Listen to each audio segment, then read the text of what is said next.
Bienvenue sur Africa 24 dans cette nouvelle édition du 12-15. Voici les titres de l'actualité. Élection de la République démocratique du Congo au Conseil des droits de l'homme de l'ONU. Une décision contestée par plusieurs ONG qui accusent le gouvernement congolais de nombreux abus.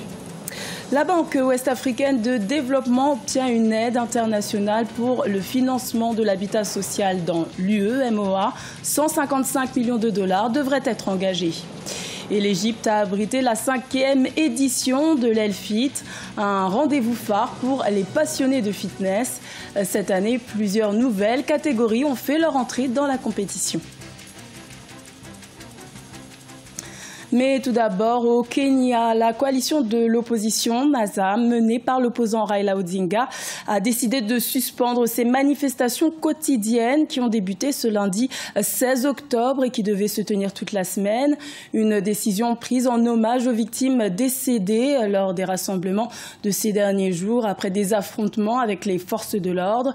Rappelons que l'opposition a bravé l'interdiction de manifester imposée par les autorités pour obtenir une réforme de la commission électorale et l'annulation de l'élection présidentielle du 26 octobre.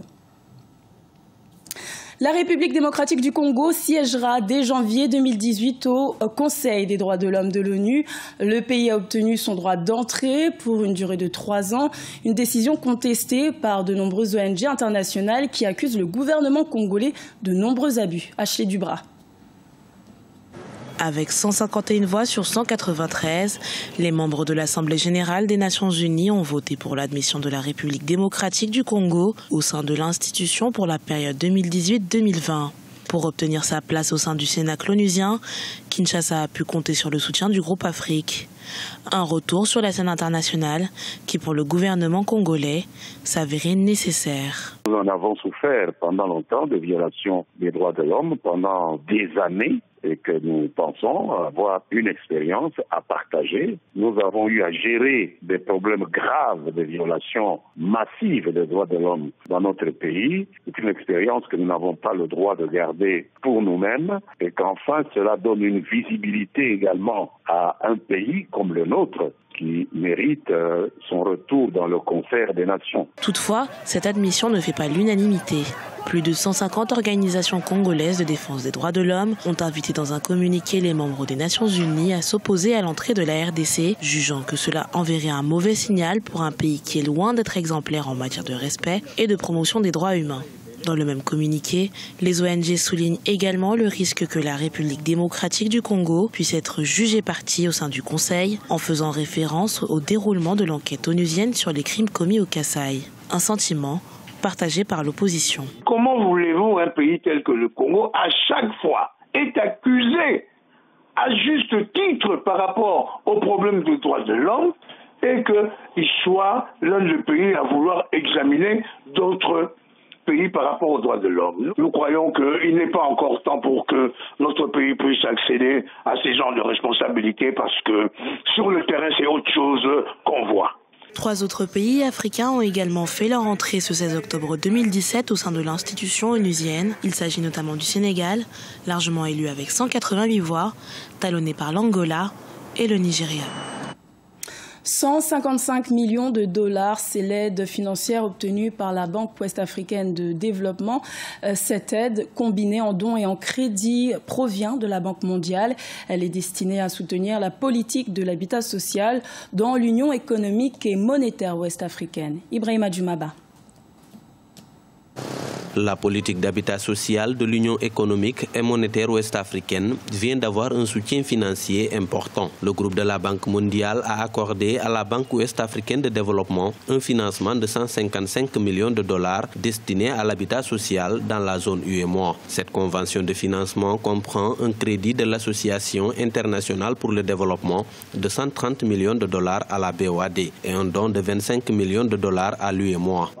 C'est un excellente initiative. Mais il faut qu'ils mettent aussi en place un système très léger de fiscalité pour aider quand même ces populations-là à finalement accéder à un logement décent. La Banque ouest-africaine de développement rétrocédera le crédit de l'Association internationale pour le développement à la Caisse régionale de refinancement hypothécaire de l'UEMOA qui accordera des prêts à long terme aux banques et aux sociétés de microfinance, de sorte à prolonger la durée de leurs prêts aux ménages à revenus modestes et irréguliers. Objectif, faciliter la production d'environ 50 000 nouveaux prêts hypothécaires et permettre de mobiliser des investissements beaucoup plus importants pour l'habitat social grâce aux émissions obligataires de la Caisse régionale de refinancement hypothécaire de l'UEMOA sur la BRVM. Cet objectif sera atteint en allongeant la durée des prêts hypothécaires, actuellement de 7 à 8 ans en moyenne, à 15 ans et au-delà, grâce à l'action de la Caisse régionale de refinancement hypothécaire que soutient la BOAD depuis sa création. On estime aujourd'hui que 800 000 nouveaux logements au moins seraient nécessaires chaque année pour remédier à la pénurie de logements dans l'UEMOA. Cependant, les banques de cet espace économique n'octroient que près de 15 000 nouveaux prêts hypothécaires par an. La population de l'UEMOA passera de 110 millions d'habitants aujourd'hui à 220 millions d'habitants dans 20 ans, d'où la nécessité de renforcer l'habitat social. Au Niger, les autorités ont décidé de tendre la main aux combattants de la secte Boko Haram en leur laissant jusqu'au 31 décembre 2017 pour se rendre. Cet ultimatum a été lancé par le gouverneur de la région de Difa le 15 octobre lors d'une visite dans un camp d'accueil et de repenti. Marcel Farba-Maroun. Lors d'une visite au camp d'accueil de repentis nigériens de Boko Haram mi-octobre 2017, le gouverneur de la région de Difa, Mahamadou Lawali Dandano, a lancé un ultimatum aux combattants nigériens de cette secte. Devant les 160 pensionnaires du camp qui ont déposé les armes, il a même évoqué des moyens de communication comme le téléphone qui pourraient être mis à la disposition des ex-combattants afin qu'ils appellent leurs camarades à se rendre avant la date butoir fixée au 31 décembre 2017. Au-delà du 31 décembre 2017, celui qui ne vient pas doit se trouver un autre statut. Il ne va plus s'appeler repenti. La repentance n'est pas étalée indéfiniment dans le temps. Nous avons donné une chance à des Nigériens qui se sont trompés en partant combattre aux côtés de Boko Haram. Le mouvement de reddition de combattants de la secte Boko Haram a débuté fin décembre 2016 avec une trentaine de combattants nigériens qui s'étaient rendus aux autorités en échange d'une vie sauve ainsi qu'une réinsertion socio-économique.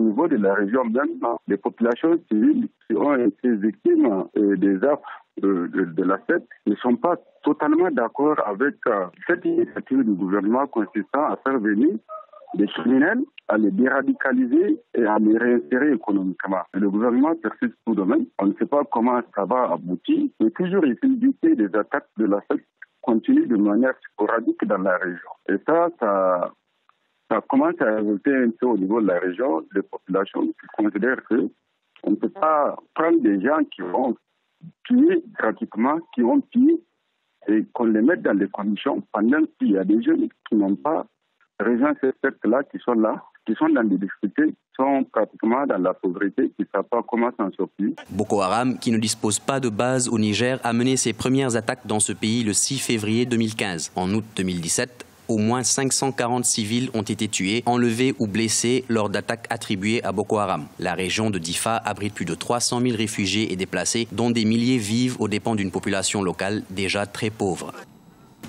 La 5e édition de l'Elfit, le rendez-vous mondial du fitness, s'est tenue pendant 3 jours en Égypte, un événement qui a réuni une centaine d'athlètes venus de différents pays.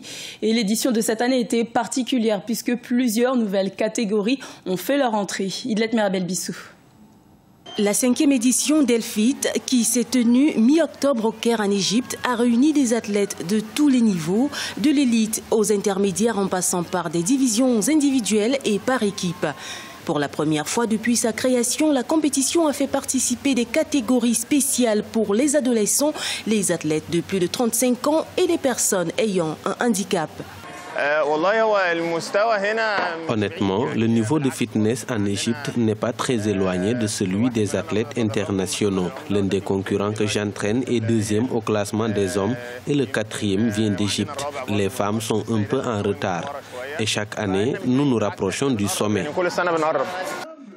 Inspirés en 2013 par le mouvement international de fitness CrossFit, les initiateurs d'Elfit ont voulu reproduire la même expérience en Égypte.